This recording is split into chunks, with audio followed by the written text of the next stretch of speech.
মুসলমান খেয়াল করে শুনে রেখে দিন, বসে আরে আল্লামা রুহুল আমিন সাহেব রাহমাতুল্লাহ আলাইহি আল্লাহ পাক কত বড় আলেম করেছিলেন জানেন? বসে আরে আল্লামা রুহুল আমিন সাহেব রাহমাতুল্লাহ আলাইহি দাদা হুজুর পীর কেবলা রাহমাতুল্লাহ আলাইহির সঙ্গে যখন দেখা সাক্ষাৎ করার জন্য আসতেন, দাদা হুজুর পীর কেবলা রাহমাতুল্লাহ আলাইহি বসে আরে আল্লামা রুহুল আমিন সাহেব রাহমাতুল্লাহ আলাইহিকে দেখে দাঁড়িয়ে পড়তেন। দাদা হুজুরের ভক্ত মুরিদেরা, দাদা হুজুরের খলিফারা, দাদা হুজুরের শিষ্য মুরিদ মুত্তাকিদিনরা বলতে লাগলো, হুজুর বেয়াদবিকে ক্ষমা করে দিন, মুস্তাগিকে মাফ করে দিন। হুজুর আপনার এত খলিফা আছে, এত ভক্ত মুরিদান আছে, কারো থেকে তো দাঁড়ান না, শুধুমাত্র কেন বসে আরে আল্লামা রুহুল আমিন সাহেব রাহমাতুল্লাহ আলাইহিকে দেখে দাঁড়িয়ে যান?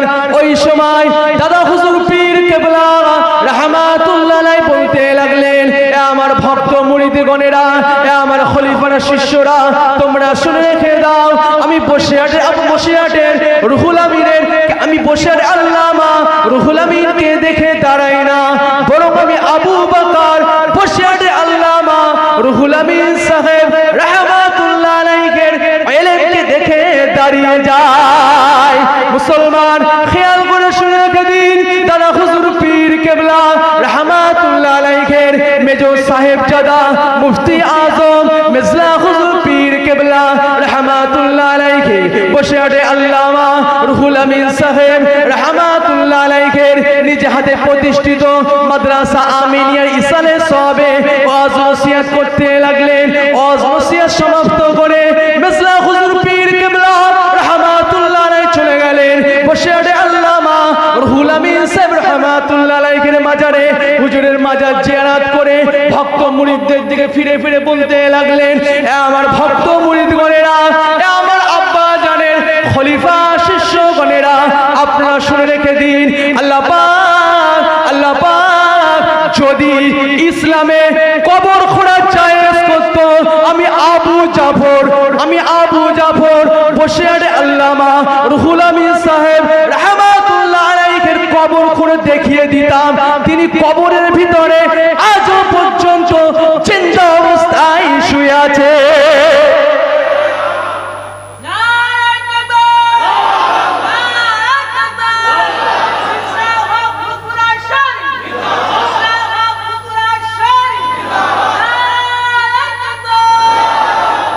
জি, জীবনটা এমন জায়গায় লাগিয়ে দিয়েছেন, খোদার কসম মরেও অমর হয়ে গেছে। বসে আটে আল্লামা রুহুল আমিন সাহেব রাহমাতুল্লাহ দাদা হুজুরের জুতো বয়েছিলেন না? শোনেন না দাদা হুজুরের জুতো বয়ে না, হুজুরের জুতো বয়ে আল্লাহ রসুলের এমন পাগল হয়ে গেছিলেন, খোদার কসম বাংলা আসামের মানুষ যদি এখন পেত বসে আটে আল্লামা রুহুল আমিন সাহেব রাহমাতুল্লাহ আলাইহির জুতো এখনো বয়ে যেত। বলুন না সুবহানাল্লাহ। এটা অন্য কিছু নয়, রসুলুল্লাহকে ভালোবাসা ছাড়া অন্য কিছু নয়। রসুলুল্লাহকে ভালোবাসার জন্য দাদা হুজুর দরবারে গেছে। তিনি কি ইলম অর্জন করেন? তখনও তো বড় একজন মুহাক্কিক আলেম ছিল, তারপরেও আল্লাহ রসুলকে হাসিল করতে পারেনি। শুধুমাত্র আল্লাহ রসুলকে হাসিল করার জন্য দাদা হুজুর পীর রহমাতুল্লাহ দরবারে গিয়েছে। জি, অন্য কোথাও গেলে হবে না, কারণ তানাদের দরজা এমন হয়ে গেছিল, আল্লাহ রসুলের প্রেম করতে করতে তানাদের দরজা এমন হয়ে গেছিল, যখনই ইচ্ছা বোধ করতো রসুল্লাহর দিদার পেয়ে যেত। বলুন না সুবহানাল্লাহ। বসে আটে আল্লামা রুহুল আমিন সাহেব রাহমাতুল্লাহ আলাইহিকে একজন জিজ্ঞাসা করতে লাগলো, হুজুর আল্লাহ নবীর দিদার পেতে গেলে কি করতে হবে? এসে কাছে বলে দিয়েছেন আল্লাহ নবীর দিদার পেতে গেলে কি করতে হবে। মুসলমান খেয়াল করে শুনে রেখে দিন, একজন ব্যক্তি বলতে লাগলো, ও আল্লামা আপনি একটু বলে দিন আল্লাহ নবীর দিদার খানা পেতে গেলে কি করতে হবে? বসে আটে আল্লামা রুহুল আমিন সাহেব রাহমাতুল্লাহ আলাইহি বলতে লাগলো, বান্দা বান্দি যদি আল্লাহর নবীর সঙ্গে দিদারখানা পেতে চায়, সে যেন শুক্রবার রাতে অর্থাৎ বৃহস্পতিবার দিন গত রাত শুক্রবার রাতে এশার নামাজ খানা পড়ে 2 রাকাত নফল নামাজের নিয়ত করে নেবে। প্রথম রাকাতে সূরা ফাতিহার পরে একবার আয়াতুল কুরসি, 15 বার সূরা ইখলাস, রুকু সিজদা করবে। দ্বিতীয় রাকাতে আবার সূরা ফাতিহা, একবার আয়াতুল কুরসি, 15 বার সূরা ইখলাস পড়ে রুকু সিজদা করে বৈঠক করে সালাম খানা ফিরিয়ে দেবে।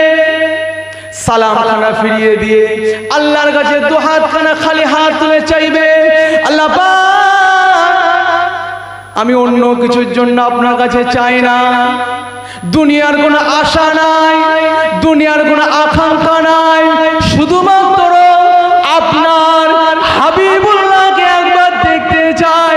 আল্লাহ পাক, আপনি আপনার হাবিবুল্লাহর সাথে আমার একবার দিদার খানা নসিব করে দিন।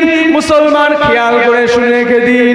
বসে আটে আল্লামা রুহুল আমিন সাহেব রাহমাতুল্লাহ আলাইহি বলতে লাগলেন, যদি কোনো আল্লাহ পাকের বান্দা বান্দি এমন করে দোয়াখানি করে শুয়ে যায় কিবলামুখী হয়ে সুন্নতি হালাতে, ঘরটাকে পাক রেখে শরীরটাকে পাক রেখে শুয়ে যায়, আল্লাহ চাইলে ওই বান্দা বান্দির সাথে সেই রাতে আল্লাহ নবীর দিদার খানা নসিব হয়ে যাবে। অন্তর পাক রাখতে হবে, দিল পাক রাখতে হবে। অন্তর পাক রাখা তো সহজ নয়, অন্তর পাক রাখা তো সহজ নয়। মুফতি আজম মির্জা হুজুর পীর রহমাতুল্লাহ আলাইহি ওয়াজে বলেছে, কোনো বান্দা বান্দি যদি আল্লাহ পাকের কোনো বান্দা বান্দি যদি হারাম কাজকর্ম করে, হারাম কাজকর্ম করলে হারাম টাকা উপার্জন হবে, ওই হারাম টাকায় যদি কোনো মাল খরিদ করে, হারাম মাল খরিদ হবে, ওই হারাম মাল যদি ভক্ষণ করে হারাম রক্ত তৈরি হবে, ওই হারাম রক্ত ওই হারাম শক্তি নিয়ে যদি আল্লাহর কাছে ইবাদত বান্দেগি করে হবে না। আল্লাহ পাক রব্বুল আলামিন আমাদেরকে প্রত্যেককে হেফাজত করে। বলুন না আল্লাহুম্মা আমিন, বলুন না আল্লাহুম্মা আমিন। সকলে একবার তাকবীর দেন তো, নারে তাকবীর।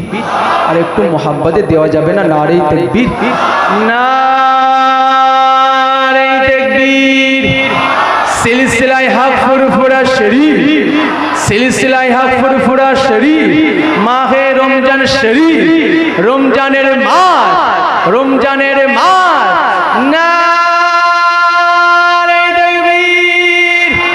সকলে মোহাব্বতে দরুদ শরীফ আল্লাহুম্মা।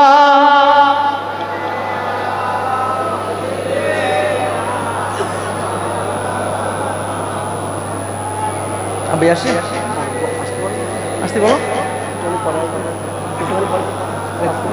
গজল বলে, बातिल ने जब जब बदले एतबार आया है तब तब मेरी जुबां पर। बोलून ना सुभान अल्लाह। আরে রাসূলুল্লাহর দুশমনরা যতই রাসূলুল্লাহ নামটাকে দমানোর চেষ্টা করে, খোদার কসম মুস্তাফার পাগলেদের জবান থেকে আই লাভ মুহাম্মদ বেরোতেই থাকবে, বেরোতেই থাকবে। বলুন না সুবহান। কবি বলছে, বাতিল নে জব জব বদলে এতবার আয়া হো তব তব মেরি जुबां पर। দুশমনরা যতই দুশমনি করলো ততবার আমার মুখে আসলো, দুশমনরা যতই দুশমনি করলো ততবার আমার মুখে আসলো। নারায়ে তাকবীর আল্লাহু আকবার, নারায়ে তাকবীর আল্লাহু আকবার, নারায়ে তাকবীর আল্লাহু আকবার, নারায়ে তাকবীর আল্লাহু আকবার। प्यारे नबी ने जीना सिखाया, माँ खुदा इंसान हमको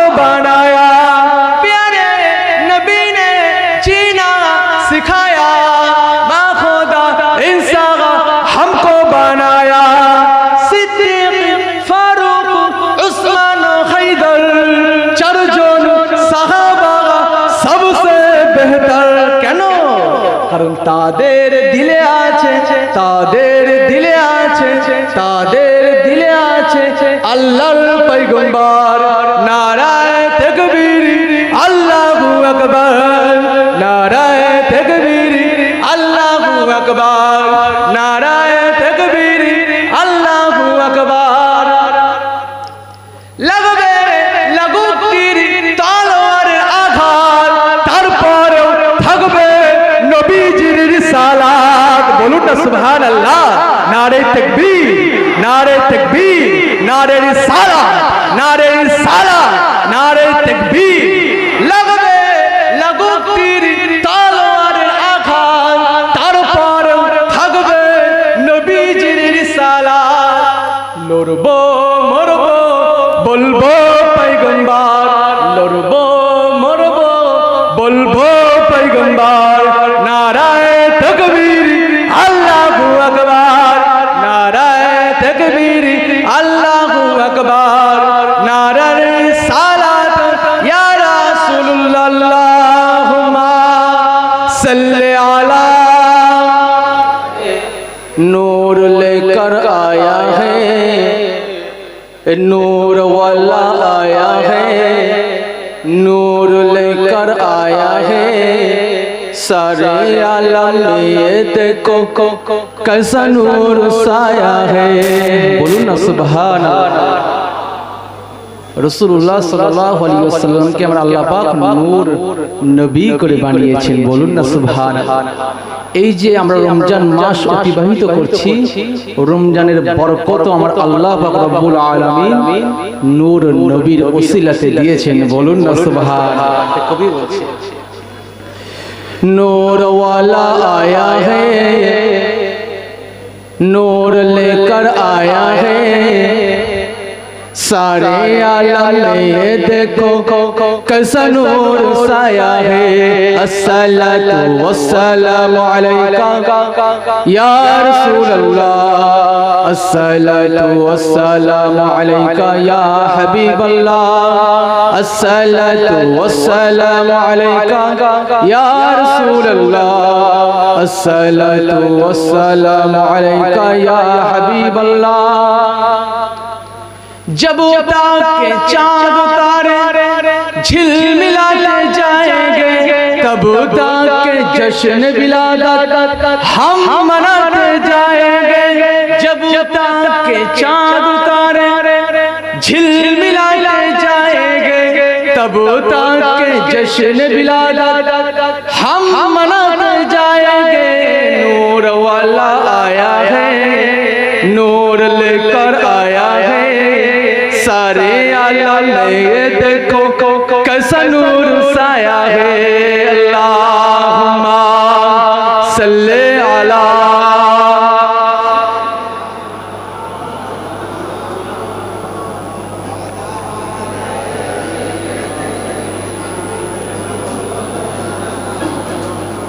আলহামদুলিল্লাহ, সমস্ত প্রশংসা সে আল্লাহ পাক রব্বুল আলামিনের।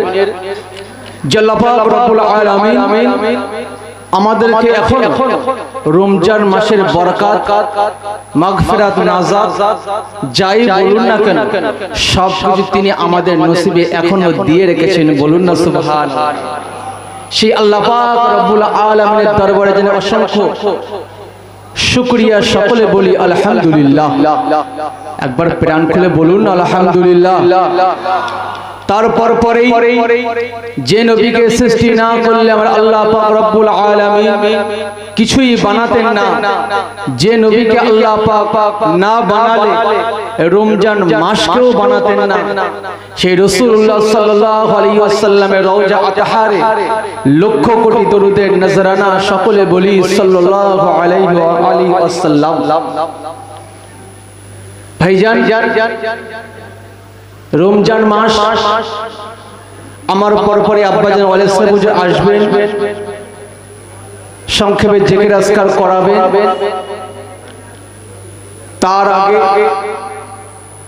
আমি গুনাহগার আপনাদের কাছে এসেছি। নিজের যোগ্যতা বলে কিছু নেই, সিওয়াই আপনাদের দোয়া, পীর মুর্শিদের নেক দোয়া, রাসূলুল্লাহ সাল্লাল্লাহু আলাইহি ওয়াসাল্লামের কদমের সাদাকা ছাড়া অন্য কিছু নয়।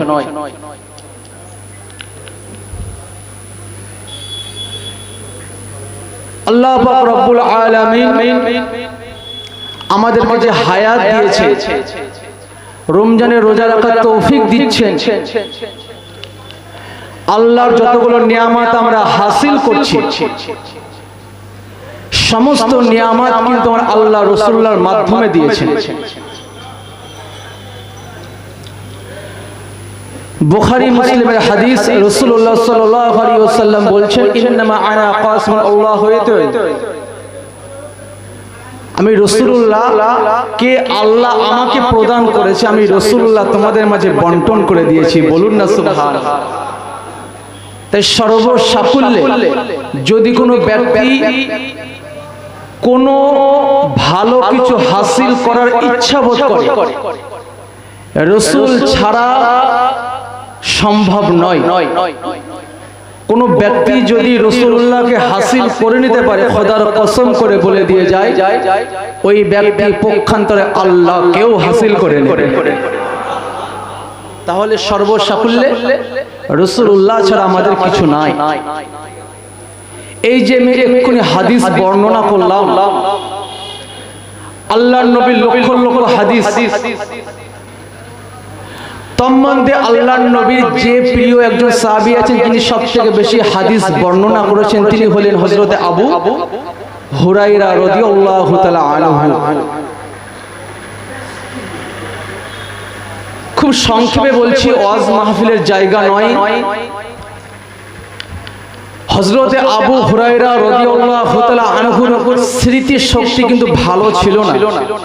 তিনি সবথেকে বেশি হাদিস বর্ণনা করেছেন, সবথেকে বেশি, কিন্তু তার স্মৃতি শক্তি ভালো ছিল না। সেখানে রাসূলুল্লাহর সাদাকা ছাড়া অন্য কিছু ছিল না। বলুন না সুবহানাল্লাহ। মুসলমান খেয়াল করে শুনে গেলি,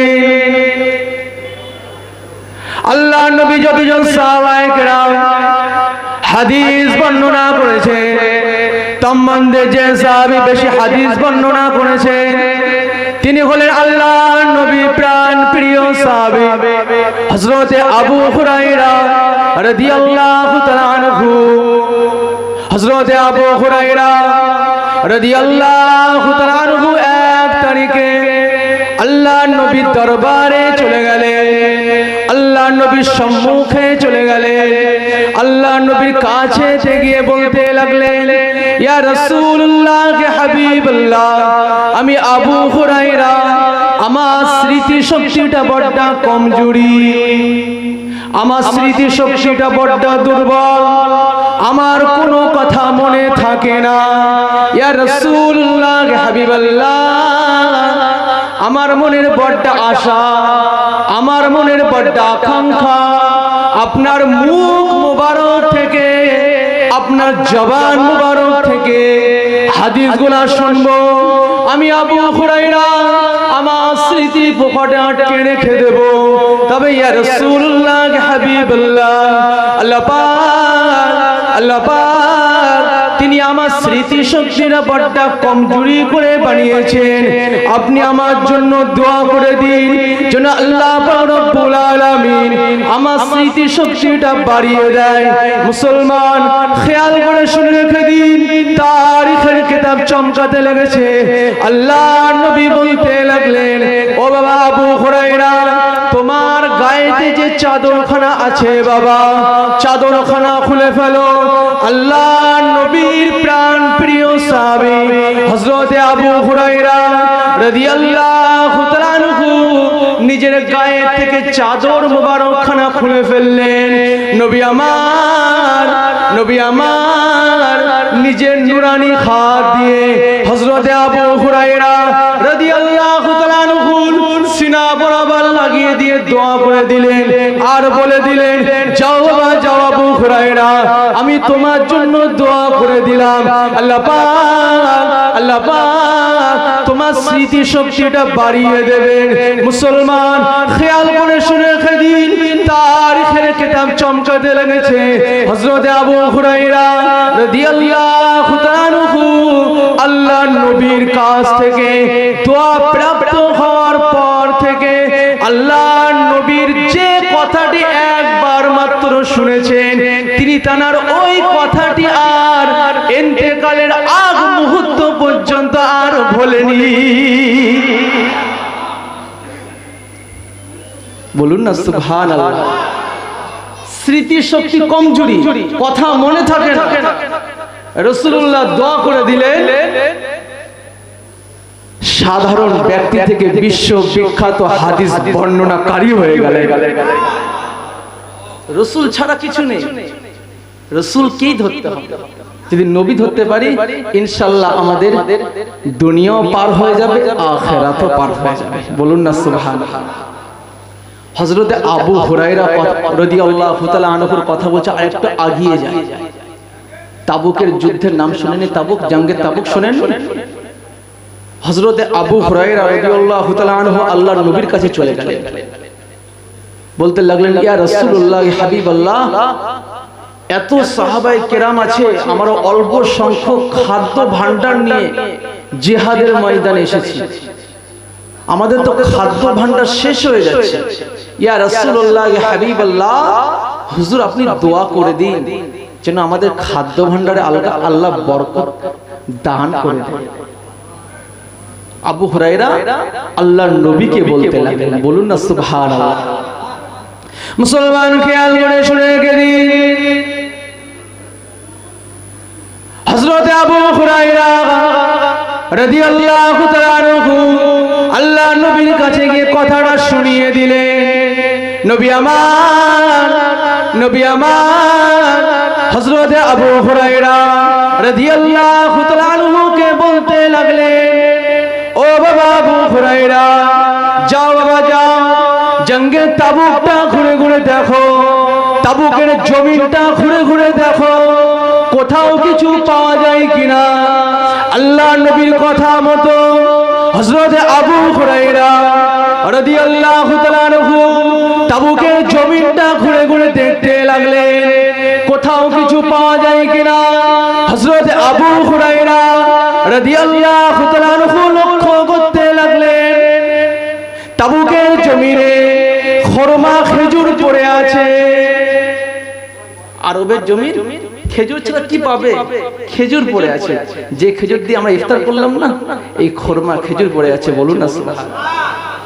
হযরত আবু হুরায়রা রাদিয়াল্লাহু তাআলা আনহু খেজুর গুলাকে কুড়াতে লাগলেন, একটা দুটা তিনটা এমন করে খেজুর গুলাকে কুড়াতে লাগলেন।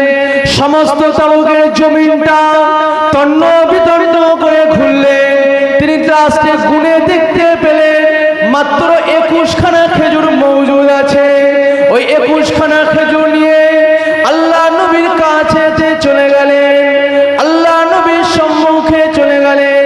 আল্লাহ নবীকে বলতে লাগলেন, ইয়া রাসূলুল্লাহ, হাবিবাল্লাহ, হুজুর আপনি হুকুম খানা দিয়ে দিয়েছিলেন, আমি তাবুকের জমিনটা ঘুরে ঘুরে দেখতে লাগলাম।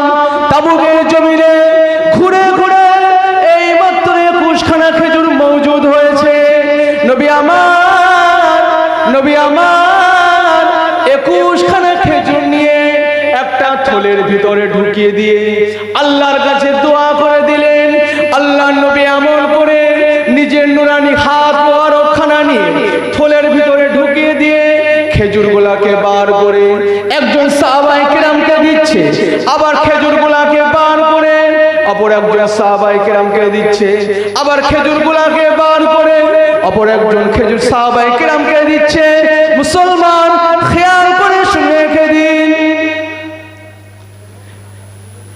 ইতিহাসের কিতাবখানা সাক্ষ্য দিয়ে দিয়েছে, তারিখের কিতাবখানা সাক্ষ্য দিয়ে দিয়েছে, নবী আমার 21 খানা খেজুর নিয়ে 40,000 সাহাবায়ে কেরামদের ভিতরে বন্টন কানা করে দিলেন। 40,000 সাহাবায়ে কেরামদের ভিতরে বন্টন করে দিয়ে সাহাবায়ে কেরামদের ডেকে ডেকে বলতে লাগলেন, ও আমার সাহাবায়ে কেরামেরা, আমি রাসূলুল্লাহ যে দোয়াখানি করে দিয়েছি এই থলের দিকে তাকিয়ে দেখো। সাহাবায়ে কেরামেরা থলের দিকে তাকিয়ে দেখলেন, তখনও পর্যন্ত থলের ভিতরে 21 খানা খেজুর মজুদ আছে। বলুন না সুবহানাল্লাহ। মাত্র 21 খানা খেজুর নিয়ে দোয়া করেছে। 21খানা খেজুর নিয়ে 40,000 সাহাবায়ে কিরামদের ভিতরে বন্টন, তারপরেও 21খানা খেজুর মজুদ আছে। বলুন না সুবহানাল্লাহ। এটা হচ্ছে রাসূলুল্লাহ, এটাই হচ্ছে রাসূলুল্লাহ জানার শানে আল্লাহ বলেছে ইয়া আইয়ুহাল্লাযীনা আমানু লা তারফু আসওয়াতাকুম ফাওকা সাওতিন নবী। জানার শানে আল্লাহ বলছেন ইন্নাল্লাহা ওয়া মালাইকাতাহু ইউসাল্লুনা আলান নবী। জানার শানে আল্লাহ বলছে ওয়া রাফা'না লাকা যিকরা। জানার শানে আল্লাহ বলছেন ইয়া আইয়ুহাল্লাযীনা আমানু লা তাকুলু রুইনা ওয়া কুলু উনজুরনা।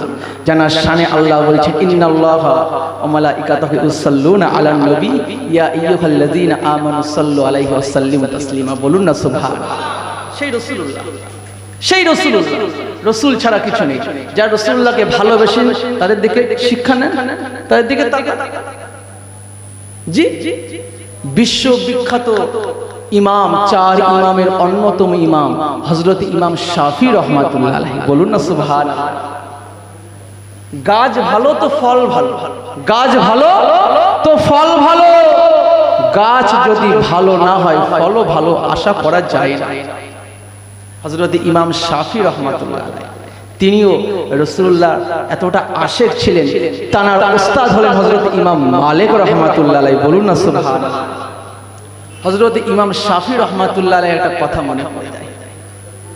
মুসলমান খেয়াল করে শুনে রেখে দিন, 4 ইমামের অন্যতম ইমাম হযরত ইমাম শাফিঈ রাহমাতুল্লাহ আলাইহি আম্মা জান খবে দেখতে লাগলো, স্বপ্নখানা দেখতে লাগলো যে তার গর্ভ মোবারক থেকে একটা চাঁদ বার হয়ে আল্লাহ পাকের আসমানে উদিত হয়ে গিয়েছে।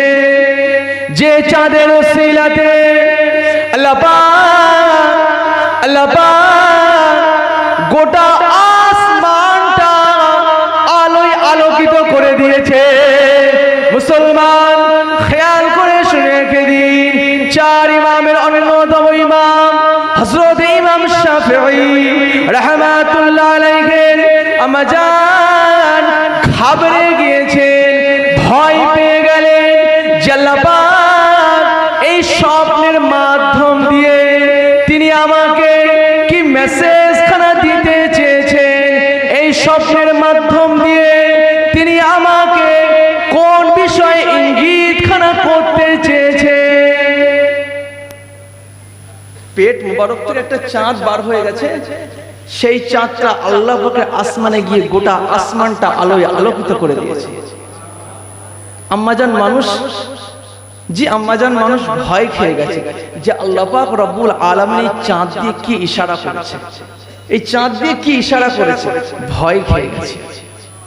মুসলমান খেয়াল করে শুনে রেখে দিন, 4 ইমামের অন্যতম ইমাম হযরত ইমাম শাফিঈ রাহমাতুল্লাহ আলাইহি আম্মা জান একজন ব্যক্তিকে দিয়ে স্বপ্নের কথাটাকে নিয়ে বলে দিলেন, যান চলে যান, চলে যান মক্কা মুকাররমাতে চলে যান। মক্কা মুকাররমাতে গিয়ে বড় বড় আলেমদের কাছ থেকে এই স্বপ্নের ব্যাখ্যাখানা করে নেবে। যান চলে যান মক্কা শরীফে চলে যান, আমার স্বপ্নটা সেখানে বলে আমার স্বপ্নের প্রকৃত তাবিরটা করে নেবে, ব্যাখ্যাটা করে নেবে। বলুন না সুবহানাল্লাহ। সেই ব্যক্তি হযরতে ইমাম শাফিঈ রাহমাতুল্লাহ আলাইহি আম্মা জানের স্বপ্নটাকে নিয়ে টুকটুক টুকটুক করে দিন রাত অতিবাহিত করে মক্কা শরীফে চলে গেছে। মক্কা শরীফের কাবার ইমামদের কাছে গিয়ে উপস্থাপন করলেন যে একজন মহিলা, দূর দেশের একজন মহিলা, দূর জায়গার একজন মহিলা এই স্বপ্নখানা দেখেছে। বলুন না সুবহানাল্লাহ। কাবা শরীফের ইমাম সাহেবরা, সেখানকার বড় বড় আলেম ওলামারা অবাক হয়ে গেছে। তাই বলতে লাগলে, এই জান ওই আম্মা জানকে সাবধানে চলাফেরা করতে বলবেন, ওই আম্মা জানকে সাবধানে ঘোরাফেরা করতে বলবেন যেন বেহুরমতি না হয়ে যায়। কারণ তার গর্ভ মুবারকে আমরা আল্লাহ পাক এমন একজনকে পাঠিয়েছেন যার ওসিলাতে আমরা আল্লাহ পাক গোটা দুনিয়ার মুসলমানদেরকে হেফাজত খানা করে নেবেন। বলুন না ইমাম শাফি রাহমাতুল্লাহ।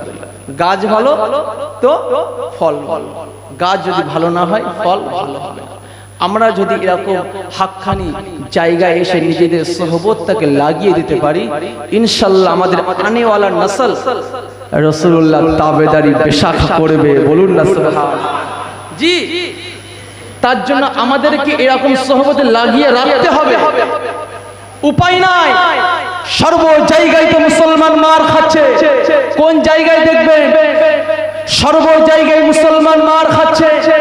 ফিলিস্তিন থেকে শুরু করে, চীনের উইঘুর থেকে শুরু করে, আফ্রিকা মহাদেশ থেকে শুরু করে ভারতবর্ষ কিছু কম যায় না।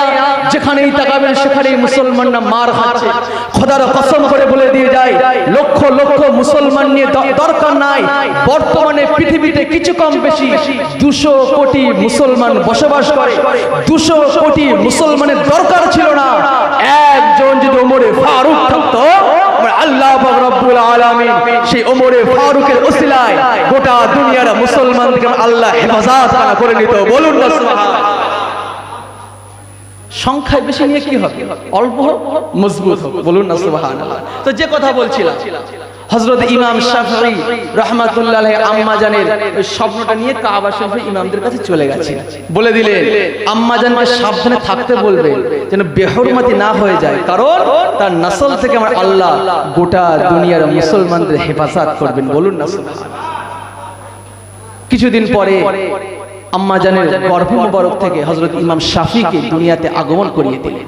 খুব সংক্ষেপে বলছি, 10 বছর বয়সে মুকাম্মিল হাফেজ হয়ে গেছে। উচ্চ শিক্ষার জন্য মক্কা শরীফ, মদিনা শরীফ, মুহাদ্দিস মুফাসসির হয়ে ইরাকের বাগদাদ থেকে ইলমে ফিকহের উপর অগাধ পাণ্ডিত্য অর্জন করলে শেষ সময় হযরত ইমাম মালিক রাহমাতুল্লাহ তিনি হচ্ছেন আরেক বড় ইমাম। 4 ইমামের আরেক বড় ইমাম হযরত ইমাম মালিক রাহমাতুল্লাহ আলাইহি তানার সোহবত থাকলে বেশ কিছুদিন থাকার পরে বলছেন, হুজুর বিদায় দিয়ে একটু বাড়িতে যাব, মায়ের জন্য মনটা কাঁদে। বলুন না সুবহানাল্লাহ। মুসলমান খেয়াল করে শুনে গেলেন, হযরত ইমাম শাফিঈ রাহমাতুল্লাহ আলাইহি বিশ্ববিখ্যাত ইমাম হযরত ইমাম মালিককে বলতে লাগলেন, ও আল্লাহ পাকের ওলি, ও আল্লাহ পাকের মাহবুব বান্দা, হুজুর বেয়াদবিকে ক্ষমা করে দিন, মুস্তাগীকে মাফ করে দিন। হুজুর মায়ের জন্য মনটা কাঁদে, আমি বাড়িতে যাব, আপনি আমাকে বিদায়খানা করে দিন। হুজুর কি বলেন? হুজুর বিদায় করে দিন। হুজুর ভাবছে একটা ছেলে আমার কাছে এত বছর আছে, একটা ছেলে আমার কাছে এত বছর আছে, খালি হাতে বাড়ি পাঠিয়ে দেব? এটা শোভা পায়? এত বছর আমার কাছে অতিবাহিত করলো, খালি হাতে বাড়ি পাঠানো তো যায় না। বাবা শাফিঈ ওই যে দেখা যাচ্ছে না উট, উটে বোঝাই করা মাল দেখা যাচ্ছে, কিছু উট নিয়ে তুমি চলে যাও, কিছু উট নিয়ে তুমি চলে যাও। বলুন না সুবহানাল্লাহ। দান করতেন, কাউকে কিছু দিতেন, ভাবতেন না, দিয়ে দিতেন। আল্লাহর কাছে বলে দিতেন, আল্লাহ আমি আপনার হস্তে দান করে দিলাম, আপনি আমারটা দেখে নেবেন। বলুন না সুবহানাল্লাহ। হযরত ইমাম শাফিঈ রাহমাতুল্লাহ আলাইহি হযরত ইমাম মালিক হুজুরের কাছ থেকে বিদায় নিয়ে ওই মাল বোঝাই করা উট নিয়ে টুক টুক টুক টুক করে রাত দিন অতিবাহিত করে বাড়িতে চলে আসলেন। বলুন না সুবহানাল্লাহ।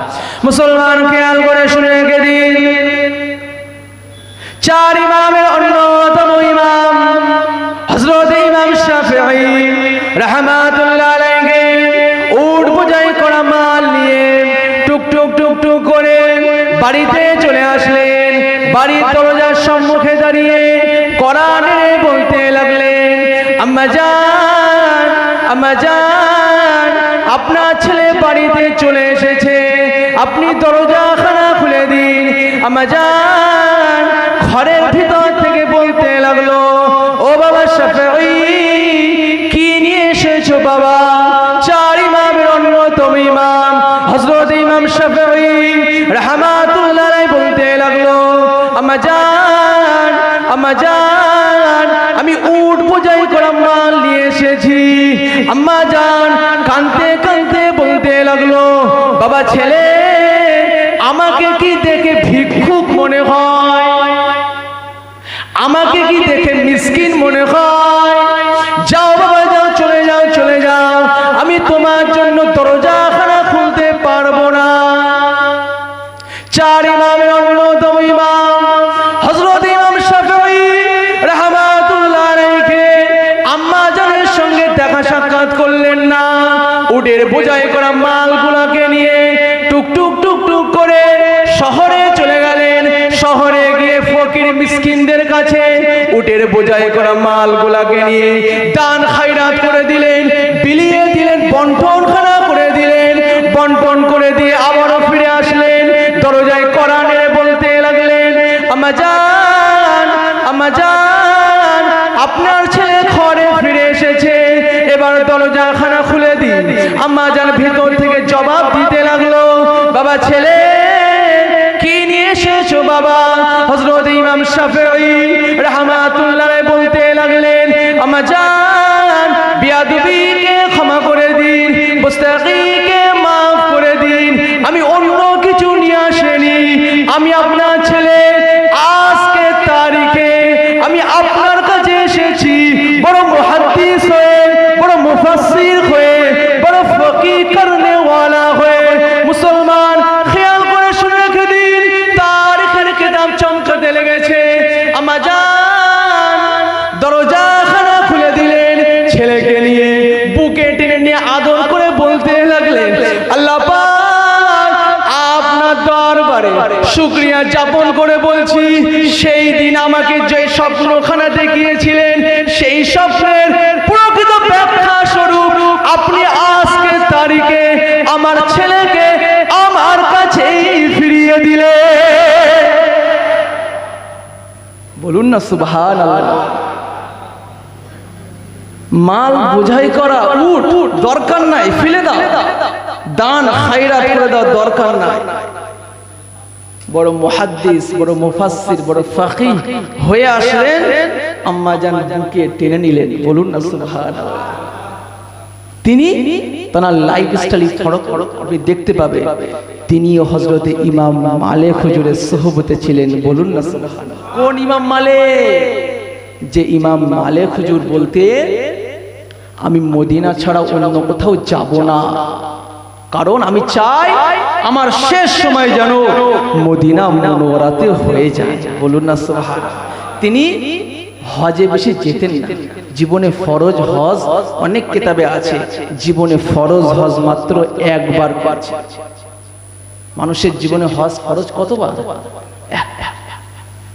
তিনি ভাবতেন যদি আমি বারবার মদিনা শরীফ থেকে কাছাকাছি না, ভাবতেন যদি বারবার আমি মক্কা শরীফে চলে যাই, সেখানে যদি আল্লাহ না চায় আমার শেষ সময়টা মৃত্যুটা হয়ে যায়, আমার বড়টা কষ্ট লেগে যাবে। আমি ইমাম মালিক চাই আমার শেষ সময়টা যেন মদিনা মুনওয়ারাতেই হয়ে যায়। বলুন না সুবহানাল্লাহ।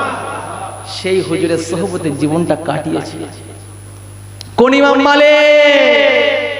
হযরত ইমাম মালিক রাহমাতুল্লাহ আলাইহি এক তারিখে এরকম ছাত্রদের নিয়ে মদিনা শরীফে হাদিসের দার্স দিচ্ছেন, হাদিসের আলোচনা করছেন, একটা হাদিস পড়াচ্ছেন, একটা হাদিস তেলাওয়াত করাচ্ছেন, শেখাচ্ছেন ছাত্রদের। একটা বিছা, বিষাক্ত কাকড়া বিছা বলেন অনেকে, বিষাক্ত বিছা জামার ভিতর থেকে এসে পিঠে দংশন করছে। ইমাম মালিক হুজুর কিছু বলে না, হাদিসখানা পড়িয়ে যায়, হাদিসখানা পড়িয়ে যায়, হাদিসখানা পড়িয়ে যায়।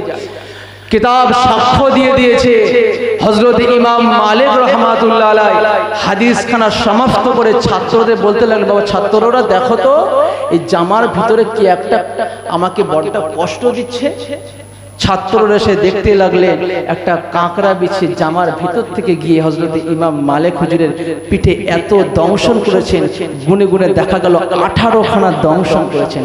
ছাত্ররা বলতে লাগলো, হুজুর আপনি আগে কেন বলেন?